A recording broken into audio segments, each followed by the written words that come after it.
Well, good morning, everybody. Good morning and welcome to the Aqua Agenda webinar co-hosted with Fish Farmer and Onda.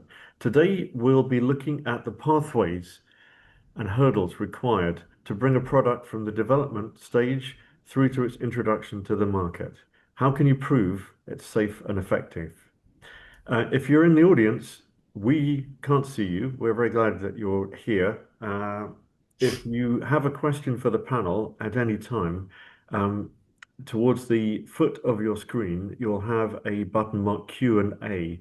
And if you enter your questions via that as text, we'll see that scrolling up and we'll be able to relay that through to the panel.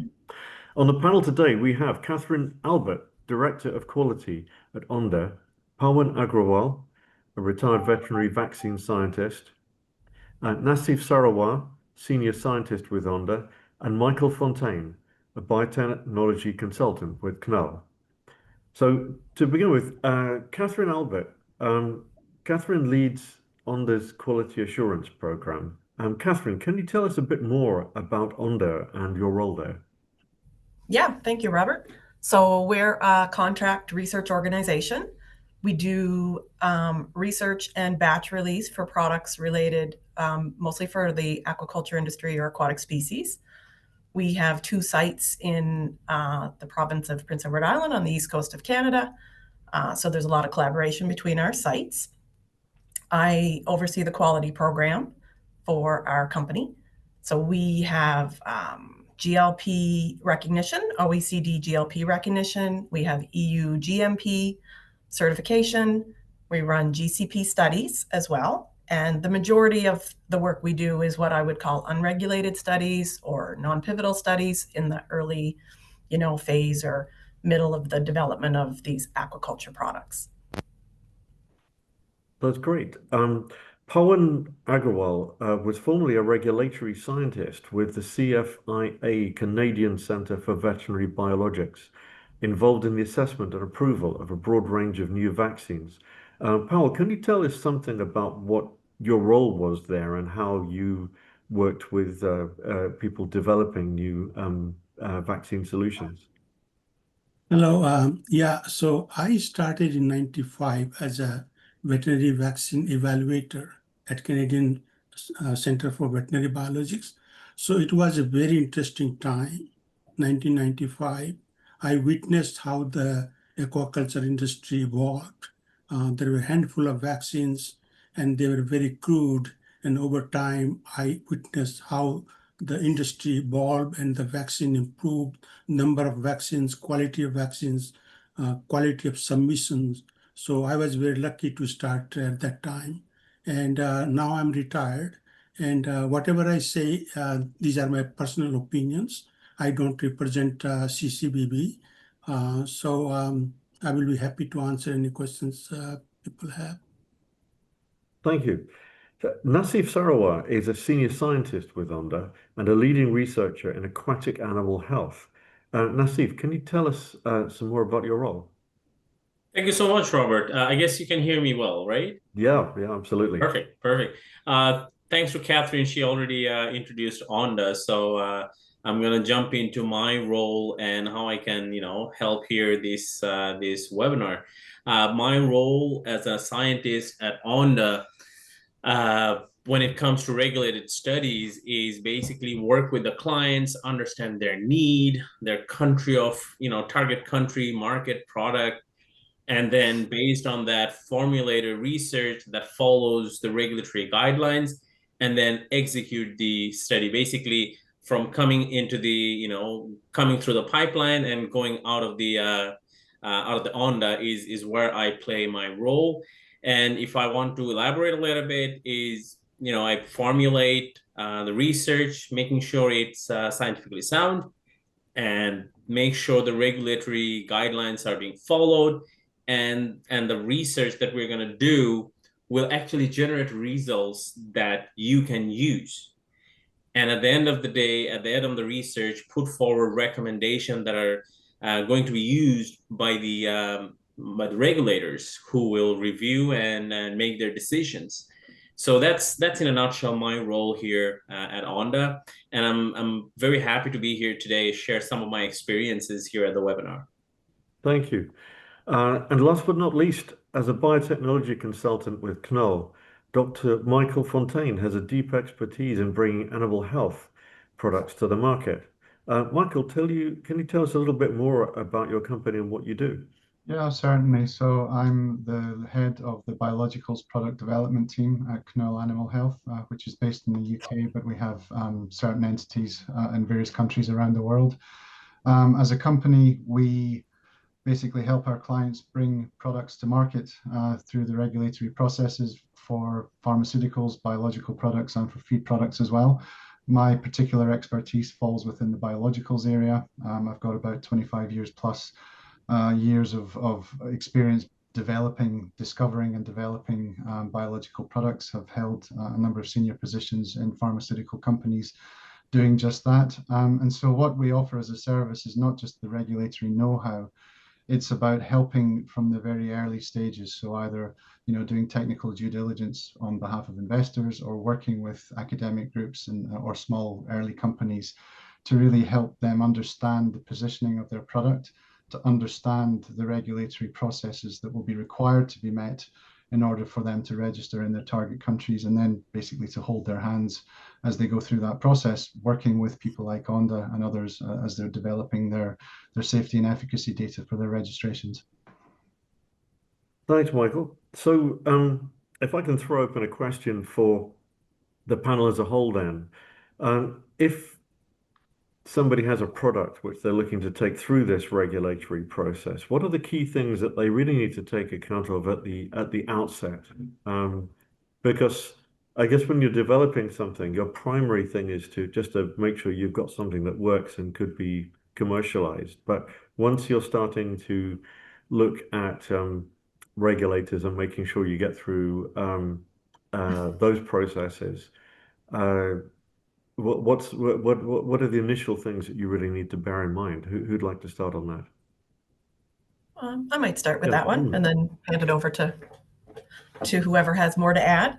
I think the most important thing, or one of the most important things to consider, is the different countries that are going to be involved in the licensing or the use of this product. So you've got, where does your company sit in the world? Who do you think, might make this product for you? What country will it be made in? What country will you test it in? For instance, you might be in Norway, but be using Onda to test your product in Canada. What country will your product be registered in? They aren't always registered in the same country that they're sold in necessarily, but the true license holder, you might have to have licenses in several countries. So all of these different countries play a role in the regulatory process, because depending on what kind of a product it is, whether it's a biological product like a vaccine, or a pharmaceutical product like a drug or a feed ingredient, every country will have a different path or different departments, even within the same regulatory agency, who have the rules that they want you to follow. So it becomes very complex when there's so many countries involved. And if you don't get alignment up front from all the different regulators and health authorities in the different countries, you might spend some time doing some great research, but then it's not accepted by a different country. And if you've got a regulated study, I have seen in the past, a very well-run study that was downgraded by a different country because they didn't follow what they expected for their GLP rules for a safety study. So in my opinion, the countries are very important. And by GLP rules, what does that acronym mean? So we have good laboratory practices. It's a regulatory quality standard that is expected by many countries when you're trying to license a product for animals. So OECD is one of the most common GLP regulatory quality standards that is run across the world. It's recognized in upwards of 40 different countries. The FDA has some GLP regulations that are very similar to the OECD, but not identical. And then there's some other EPA GLP regulatory rules that need to be followed. So, one country might have a little bit of a different angle that they expect for even the terminology that might be in the report. You've got some great sound science, but if you don't have the terminology that they're used to, you might find a country loses confidence in the report that they're reading. Michael, any thoughts on where people should start from? So I think Catherine has answered the question very, very eloquently. The key is to plan ahead. As Catherine has said, the country in which you're intending to register your product will have its own particular framework, regulatory requirements for data that need to be submitted.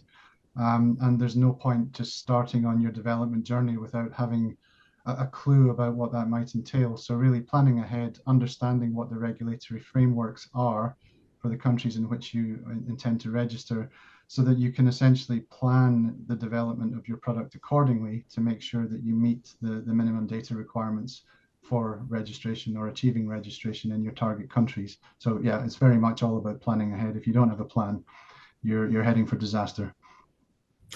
And if I may add on top of Michael here, what he said, minimum requirements, and that's, keep the scientific plan simple.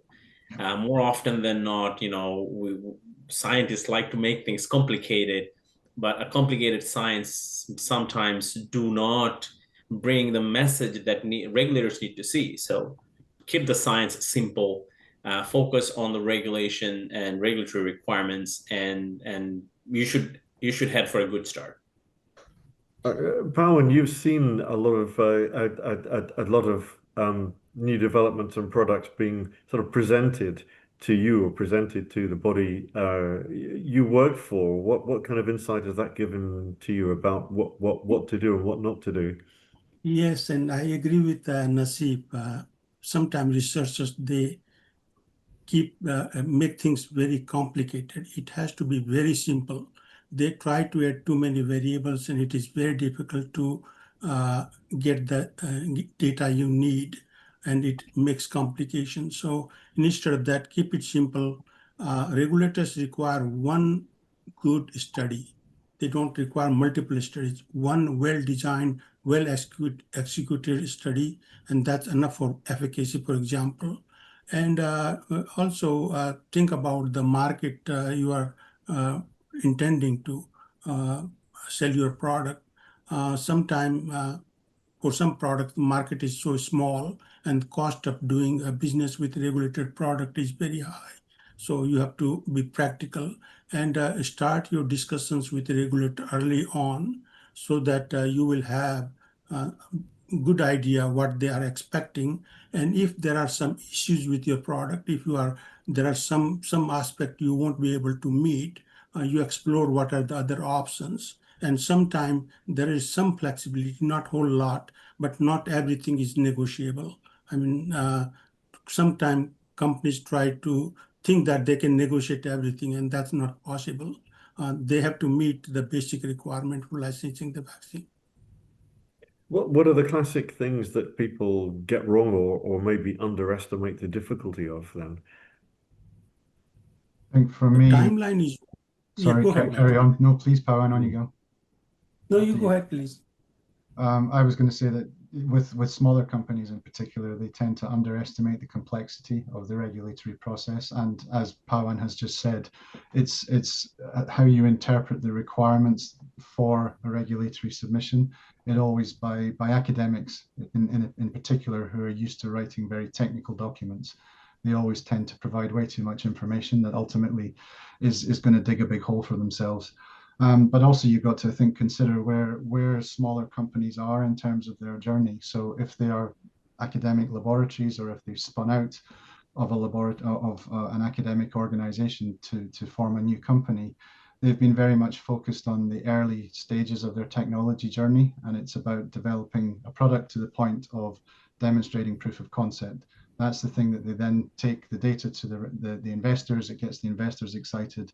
They get the money then to be able to continue their development journey. But again, linked to the previous question, if they don't have an understanding of what that regulatory process is at the time that they get their investment and start that journey, it means that there's a disconnect, and potentially the direction that they head in is not quite the right one. Yeah, Pawan, you were going to say about what happens when some people kind of come through with their initial research or their initial product. What are the kind of things where they kind of maybe slip up? So they think the proof of concept, now they have a product, it's far away from there. So then once you have proof of concept, then the journey starts, actual journey for generating the acceptable data. And you have to discuss that with the regulatory agency, what the data will be required, what are their expectation timeline. In Canada, the fee for licensing a vaccine is nominal compared to other countries. But establishing a market is a big challenge. So you have to know your customer, whether there's a big enough market.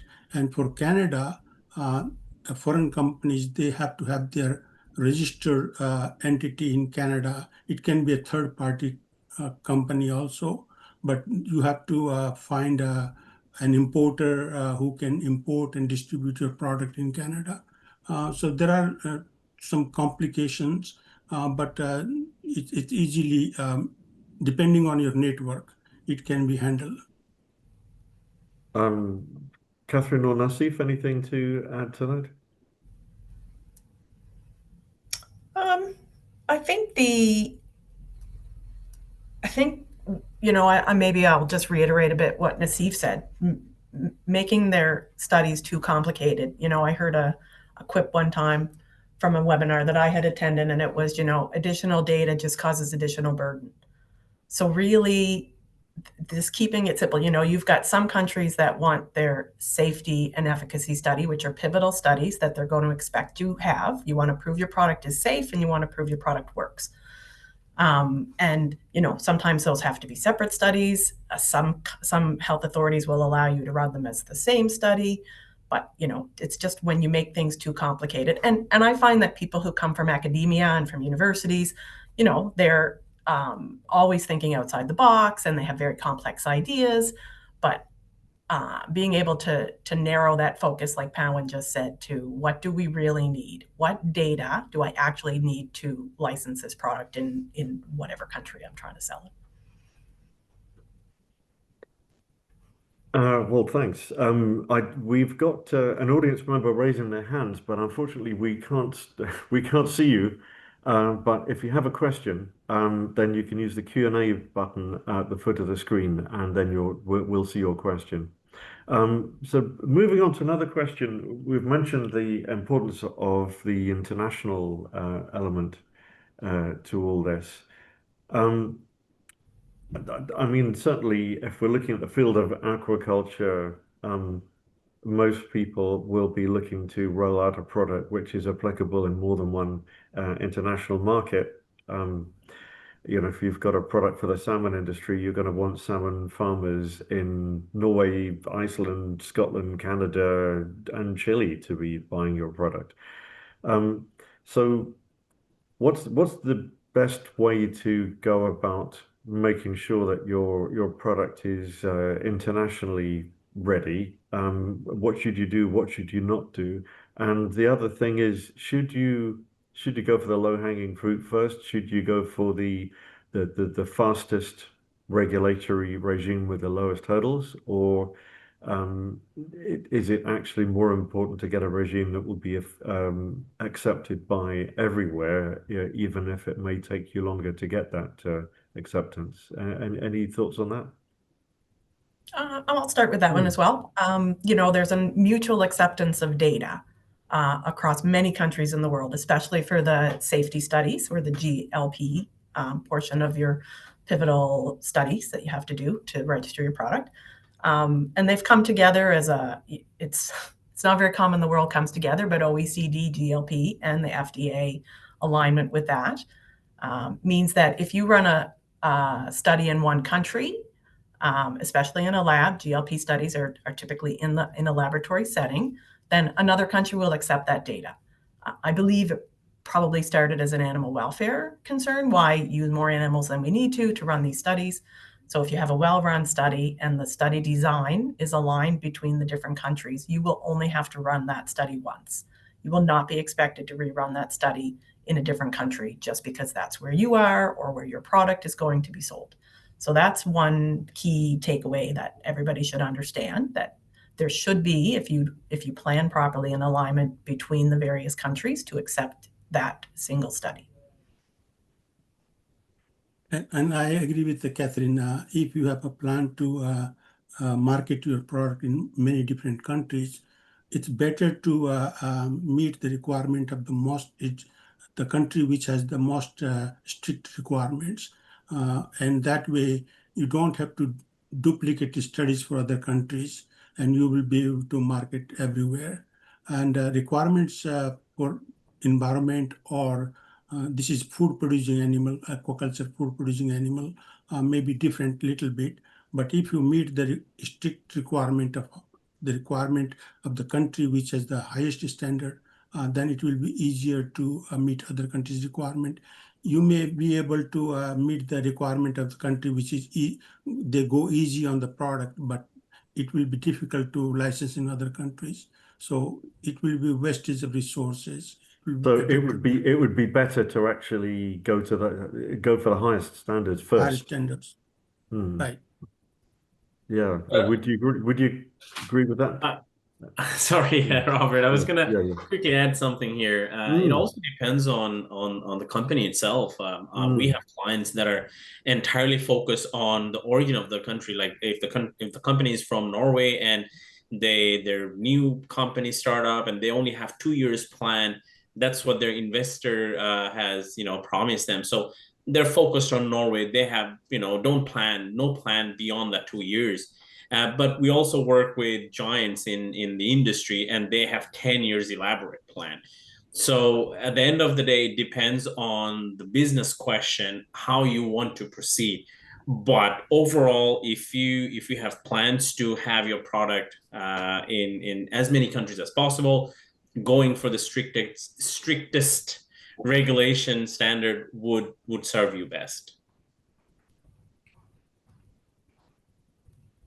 And we've got a question from an audience member. Can anybody provide an example of a product that flows through the regulatory process and studies, but flops in terms of sales? I mean, I guess it's an important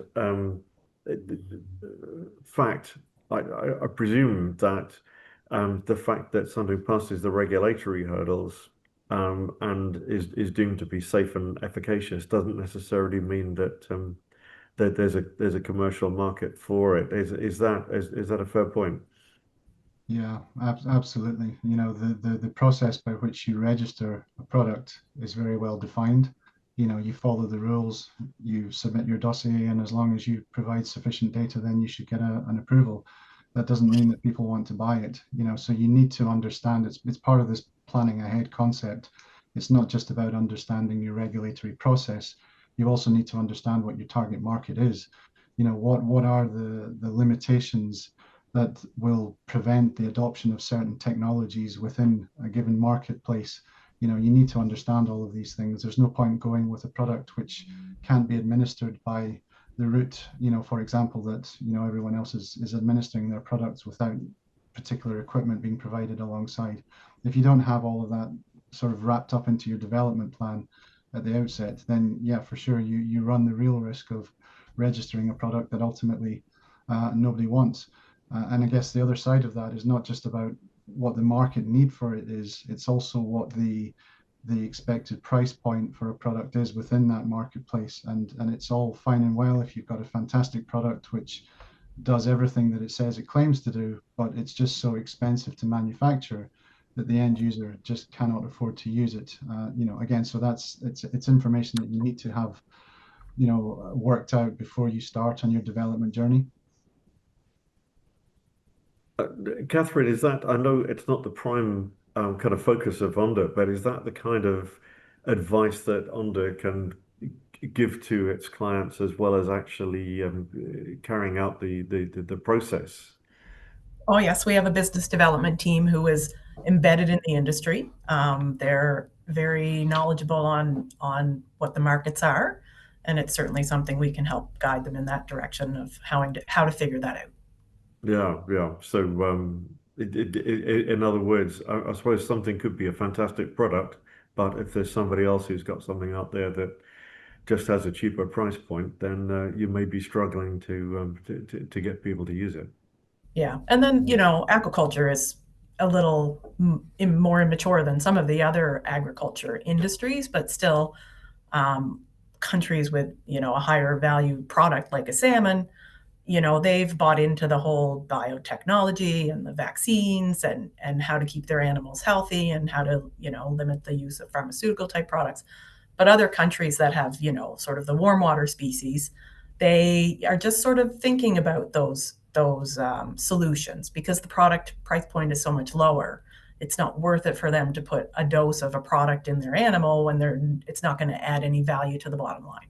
So there's starting to be a shift in the different aquaculture industries as well. So these are, all things that sometimes you need to, at the beginning of aquaculture, I'm sure it wasn't easy to convince farmers to vaccinate their salmon, but now it's standard. So, it's a slow move, but sometimes it'll eventually be necessary depending on the need of the world, really. I suppose the cliched view is that scientists are great at finding scientific solutions, but not necessarily very commercially minded. I mean, does that is that kind of borne out in reality, or is that a little bit unfair to these people running spin-out companies? I don't think I cause any offense necessarily if I would say I agree with that comment. Having been a scientist myself and having gone down that road of painful experience of realizing it's not just about the science. Sometimes you need, and quite often, in fact, you need to dumb down the science in order to make it applicable for a given market. So yeah, very much so. Can I just add a comment also to my previous answer? So again, you might have a registration that might be, selling at the correct price. There might be no competition in a particular field, but if you don't have a distribution network as well, then you've got a problem. And that, for large companies who are very well established and have their distribution networks, it's not something that, is a concern for them. But I do find that with people that I interact with, coming from academic or early startup companies, it's quite often something that they just haven't considered at all. They're focused on the proof of concept, they're focused on getting the registration, but there hasn't often been much thought given to, well, actually, once I have that registration, how am I actually going to distribute and sell this product? And that's it's a big undertaking that shouldn't be underestimated. We've got an interesting question from one audience member who says the discussion is focused on regulatory scrutiny of chemotherapeutic biologic products. But I mean, if we're talking about fish welfare, animal welfare, this covers a wide range of different products and solutions. So, for example, products for things like physical sea lice control or humane killing or fish pumping are also going to be presumably subject to regulatory controls as well. Are they subject to kind of analogous frameworks? Is there a similar process to make sure that your fish pump or your humane stunner is actually acceptable? Because there's a big development process that has to go before they're even ready for that stage. But presumably at some point, somebody in authority has to say, this is okay to use because we're talking about animals here, and you can't just subject them to something which is efficient, but perhaps may turn out to be not good for welfare. It's an Any thoughts? interesting question, and from regulatory point of view, and being a scientist, my understanding is it's there to ensure that the veterinary products that's coming to the market is safe for the animals, safe for human consumption, because there are different types of studies that's a requirement. There's pivotal study, there's pharmacokinetics. All these are done to ensure that the product is safe. And regulatory requirements are mostly focused for veterinary product. There are lots of products that do not claim any veterinary supplementation. Maybe it's a natural product and it aids the welfare of the fish. And by aiding the welfare, it may eliminate some of the threats. For example, probiotics and stuff, they don't require strict regulatory. And when we say regulatory, it's the GLP standard. They're not necessarily subject to that requirement. So regulatory requirement is solely and mostly focused on veterinary product, or at least the product that has veterinary claim. When it comes to handling fish, when it comes to pumping fish, and those welfare issues, there are national welfare committees. For example, in Canada, we have CCAC that mostly focus on how animals are handled, animal welfare in research conditions and stuff. So they are covered by a different entity. And if you are bringing a technology to the market rather than a veterinary product, if you bring a technology to the market, they go through a different regulatory pathway. Yeah, just to pick up on that one, so there are the rules by which you register biological products, pharmaceutical products, and so on. There are also rules by which you register medical devices. So, they are not biological molecules or things like that. They are devices which are, allowing treatment of animals by some particular function. And there are data that need to be generated and demonstrated to the appropriate regulatory authority to get approval to use these products. So maybe I'll ask Cowan if there's, how is that managed in Canada? Are you aware of how they manage a mechanical type of a instrument? I don't know. Probably another agency, I don't know, another office handle devices, but I'm not aware of any equipment. For example, injections, the syringes or the automatic gun, I don't know if they are regulated. The only thing they have to be accurate in dispensing the product. I'm not aware of any other regulatory body handling those kind of equipment.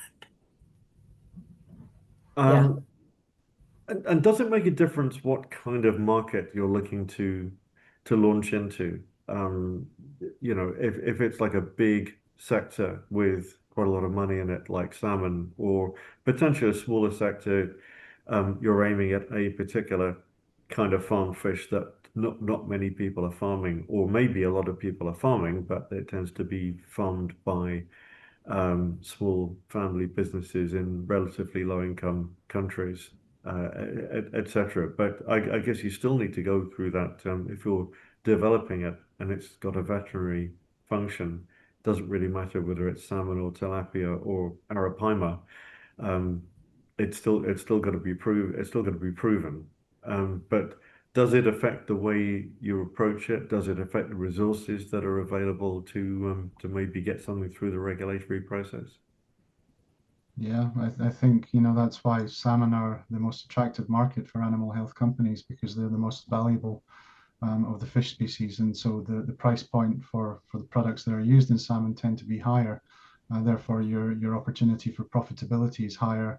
Therefore, there's more chance that your company is going to justify the investment in the development of a new product. So, as you've just said, there are regulatory rules which are set for the specific country in which you wish to register. But if the size of the market is so tiny, or if it's basically subsistence farming where people just can't afford to pay very much for a product, then the opportunity, unfortunately, to make money is not there. And so that is a major block for most companies to justify investing in R&D. But it is an area where, a number of philanthropic organizations, the Gates Foundation, for example, who are very keen to invest in certain areas to convince pharmaceutical companies that actually being innovative and bringing new products to market for these developing countries is a good thing. And, there are a variety of business models that have been, proposed, whereby individual subsistence farmers who individually can't afford to buy products, they're not particularly attractive. But if you bring all of them together into cooperatives, where collectively the buying power is much higher, then there's a completely different discussion to be had with respect to potential access to that market and profitability within it. So it's a shame that it does come down to money, but it's very difficult for companies to invest in development of products if it's not going to make them a profit. The shareholders just wouldn't approve of that. So it's good that there are a number of philanthropic organizations who are working around the constraints of that in order to make previously unattractive markets, usually in developing countries, much more attractive. Yes, because I guess they have the opportunity to make a big difference in society. It's just that they've got less in the way of dollars kind of attached to them. Yeah. Yeah, it's probably a good time to mention, Onda does have a few people who focus on what funding is available for a specific kind of study. There's Canadian funding, there's international funding, and we try to delve into all of it and see what might be applicable and available to our clients. So, we've been able to secure thousands and hundreds of thousands of dollars over the years in funding that has helped advance some of this research. So there is often an interest from various countries to provide the opportunities for these new innovative products to get to market. So as a scientist developing something, you may not actually be aware of the whole kind of potential range of funding that might be out there to actually help take it through to a kind of full scale application. Yeah. And some countries, yes, Sir Powen. Yeah, some countries have exceptions for minor use, minor species. So for tiny market, if there is a need for the product, they can make some exceptions and simplify the requirements, and that is the user's risk. The farmer is taking the risk, or the veterinarians are taking the risk, and the product may be made available as long as they meet the basic requirement. A product may not have the sufficient data to prove the vaccine is efficacious, but as long as it is safe for target animal, non-target animal, humans, and the environment, the regulators may consider allowing that product under emergency use. So it all comes down to the producer and the users. I also wanted to ask about artificial intelligence. We're seeing AI playing a big role in all aspects of life and commerce and science. I'm just thinking, are there other ways in which, for example, greater use of AI is potentially has the possibility of cutting down the length of time that it takes to complete a study and analyze data, etc. And is that something that's happening already, or something that people are looking at in theory? Nassif, is that something that you're seeing people are having an interest in? I think when it comes to research, AI is a tool, and that's how I would like to look at it. It's a tool. It depends how you use it. If AIs, if you do any search, if you use AI, there's always a statement the search results may be inaccurate. So there's always this skepticism whether whatever that's coming out is actually true or not. But at the end of the day, AI has been a good tool that's advancing stuff, advancing our research. I see more use of AI in the next 10 years, next 15 years, and hopefully it will make things go faster. However, you have to look things from a different perspective here. If you are there to assess the safety of a product, it has to go into the fish. And AI can predict, but you have to, expose the fish to the product. And if the withdrawal period is 21 days, it needs to take 21 days. It needs to take, if it's 50 days, 60 days, 3 months, it needs to take that time before you can safely conclude that yes, this product is safe, or no, this product needs lowering the dose or the exposure time or whatever adjustment that's necessary. So I at the moment AI is a minimum tool that are used in regulatory research. But a digital model by itself is not enough. You need to know, you need to show Absolutely, what happens absolutely, in real life.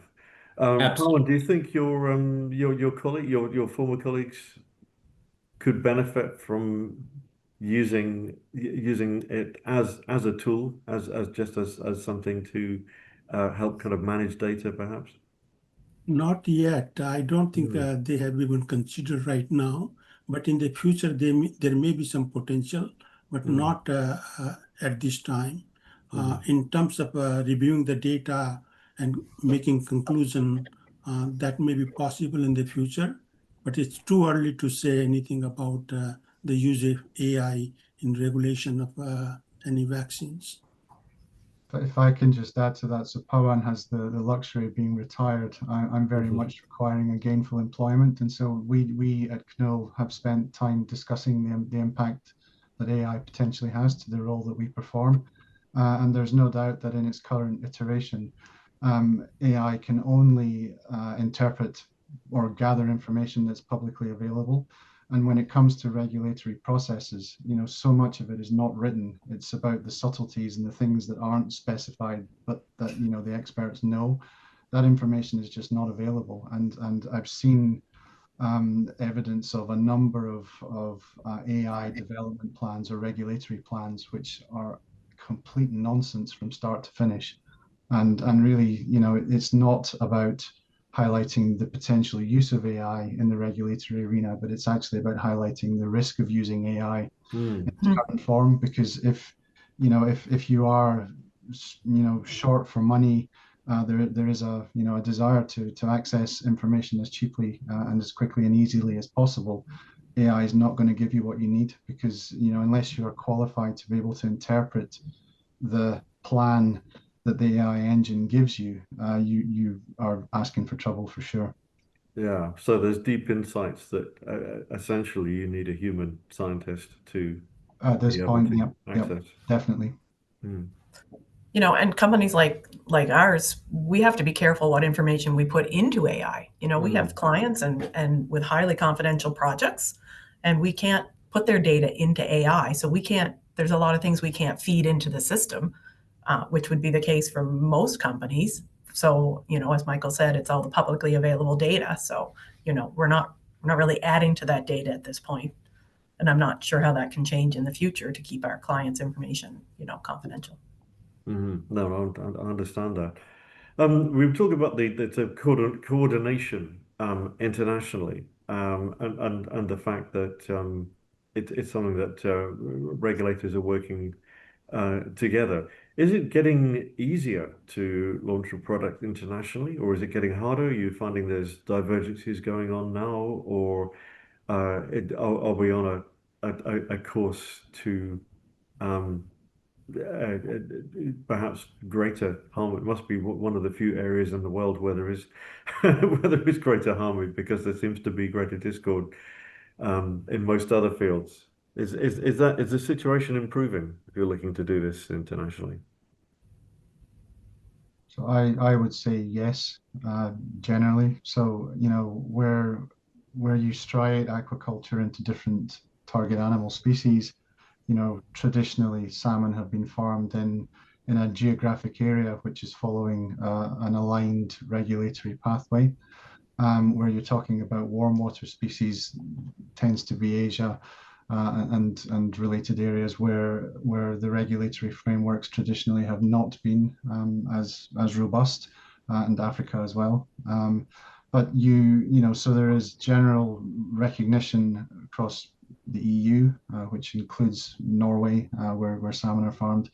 Um, but you're also seeing where data generated in one area, in particular Europe, because the data packages are quite robust, where they are accepted by other countries as well.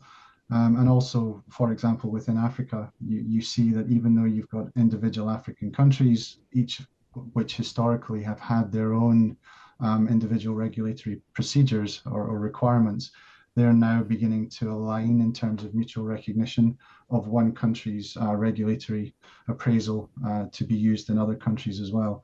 So I think from my perspective, generally over time, there's definitely a positive move globally to try and align as much as possible and increasingly so to make sure that where you generate data for one regulatory jurisdiction, that actually those data will be equivalent and usable elsewhere as well. And I agree from Canadian perspective, if there is a need for the product in Canada and there's a market, and if the product is licensed in another jurisdiction, Canada would certainly entertain the product and try to license the product as long as it meets the basic requirements of safety, efficacy, potency, purity. Catherine, would you see things moving broadly in the right direction? Oh, I think so. You know, even today I looked up how many countries are aligned under the OECD safety standards, the GLP safety standards, and it's tremendous. It's several more than it was 10 years ago. I feel maybe 10 years ago or maybe 15 years ago it was at about 18 countries, and now I see there's you know, upwards of 40 countries aligned with that standard. So, you know, it's such a complex problem, and to, you know, when you have the organizations like the OECD, which try to bring the world together and make decisions, you know, these things take a lot of time. So it's definitely moving in the right direction, even if I look at that statistic. And we need, you know, we need partners like Knoll, because no one person can understand everything that happens in the whole world. You know, we have, you know, Knoll, who we know are in the EU and can help in Canada and Chile, and it's just so complex that trying to align them it's a big job. But I think everybody wants to do the right thing, but it's a difficult task. I'm going to ask everybody if there's one thing that you'd like to change about the current system, perhaps to help bring ideas forward or save time or save costs. Catherine, any thoughts about how this kind of regulatory process could be changed or improved or streamlined? You know, if you want to have, you know, somebody who's got an idea and wants to understand the regulations, it's so hard to interpret what they mean. Some of them are written you know, they're very complicated to understand. But I think about the GCP standard, which is one of the only animal health standards that is aligned across the whole world, because it's not a regulation, it's just a guidance. It's very simple terminology, it's easy to understand. It's only 20 pages long. When I do my GCP training with our team members, I say, you know, it's 20 pages. Read it from top to bottom. It's quite easy to understand, and it leaves less for interpretation. So if we can get to some, you know, less legalese and more, hey, this is really what we need to see for data integrity and for safety of the environment and the people and the animals, then that would be my wish.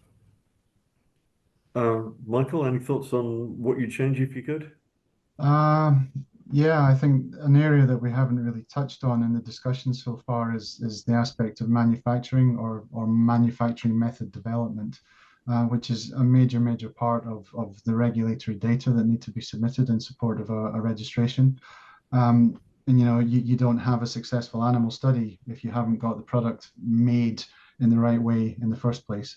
And I spend a lot of time interacting with contract development manufacturing organizations on behalf of Knoll's clients, where, you know, they are charging a lot of money for the development of manufacturing processes, the development of analytical methods that ultimately are scaled up and used for the formal manufacturing of a GMP product. But the tendency is always to push things forward as fast as possible, to move things into scaled manufacturing, under GMP where the profitability lies. And essentially, I find that a number of our clients have been sort of impacted negatively by the speed at which things have happened. And so, ultimately they've wound up having to pay more only to move back into the development stages again because things have moved too quickly. So I think, it's not necessarily, I'm not trying to suggest that contract development manufacturing organizations are behaving inappropriately. It's because they don't really understand the regulatory frameworks themselves. And so there's not advice coming with respect to the formal regulatory requirements for methods that need to be in place, methods that need to be validated, the validation of the manufacturing process itself, and so on. So there's an awful lot of data which needs to be gathered, which can be gathered if you've got the right plan as you move through your development process. But quite often, people are winding up submitting their registration regulatory documents and finding that they just don't have enough data. And then they're back to the drawing board again, which adds time, adds cost to, what had initially been considered would be the case. So yeah, I think definitely the manufacturing side of things needs to improve. Paul, from a former regulator point of view, how about you? What would you like to change? Yeah, and we are in a very unique situation in Canada. It's the veterinary vaccine manufacturing industry is very small, and we always look, I'm saying we, but regulators here, they look for a way to simplify the process and the requirements. And one example I can give you for fish vaccines, the companies were required to have their in vivo testing, wet lab, their own wet lab, and building, maintaining, operating wet lab is very expensive and complicated, require expertise. And about 15 years ago, Canada considered allowing third-party testing facility. Normally, according to requirement, the establishment license is only issued to manufacturer, not the testing facilities or CROs. And 15 years ago, a decision policy was made to allow testing or CROs like Onda issuing establishment license. And I think that helped a lot. Now companies are relieved from that burden of maintaining their own testing facilities. And I think that is a big achievement in terms of Canada. Companies from other countries are also use regulated facility for their testing. So I think Canada is, in terms of regulatory process, little bit more progressive and allow some flexibility or offer another option if they can meet the requirement. Thanks. And finally, Nassif, And what's in the it's wish easier list? said than done, but I would like to see the overall timeline gets shortened. I understand, regulatory requirements and making sure every results are available. It takes time, and reviewing those data will take time. But if we could reduce the timeline, simplify the submission process, and minimize the timeline, it will bring products to the market faster, and it's going to help grow the businesses. Yeah, so basically, I suppose we've seen some big changes. I mean, for example, when we had the COVID vaccines, there was a real drive to speed up that process without cutting corners and without taking extra risks, but just to look at what processes could work in parallel with each other, etc. So presumably there are ways to do this. Exactly. Yes. Should we be A, reassured and B, excited because of the new products coming through with kind of where we are, particularly with kind of veterinary pharmaceuticals? Is this an exciting time to be in your business? Anybody I want to couldn't pick agree up with more. that? I couldn't agree more. And I Mm. think, the future holds more excitement. Every day, you get more excited. New products, new ideas are coming. And it's all rooted in the expansion of aquaculture business. Like Pawan mentioned, like 30 years ago, things were very crude. We were working with autogenous vaccine, and now we're working with mRNA vaccine. And who knows what the future holds. I'm very excited and I'm very optimistic. Yeah, I think as Catherine said earlier, aquaculture has traditionally been the lagger behind product development for other veterinary species. You're striated with companion animals and then various land-based animals, and then you get to the ones in the water, and even there you've got your striations. 30 years ago, people just weren't really that interested in fish, and now, as Nassif says, I work with clients who are bringing some really quite game-changing technologies into the aquaculture space that a number of years ago would just never have been considered as viable for this market. So yeah, for me, it's a really exciting time. Catherine? I was going to say one of one of the most interesting and exciting times for us is when our study directors and our scientists get to present the storyline from a product that they started working on 2 or 3 or 4 years ago, and it's finally got its license, and they give us the story of the history because they were involved with the client, not necessarily from the start. It is easier if we're involved from the start because we can help plan better, but for us it's really exciting. I've seen some really cool things come from our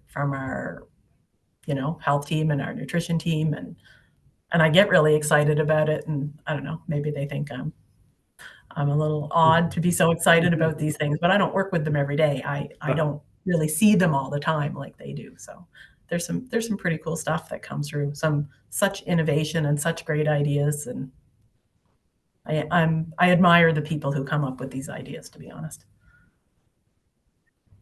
So it's been an enlightening discussion. I think for me, some of the main takeaways include be aware of the complexity of the regulations, but don't make your studies, don't make your product and your data complex. That's not going to do any favors.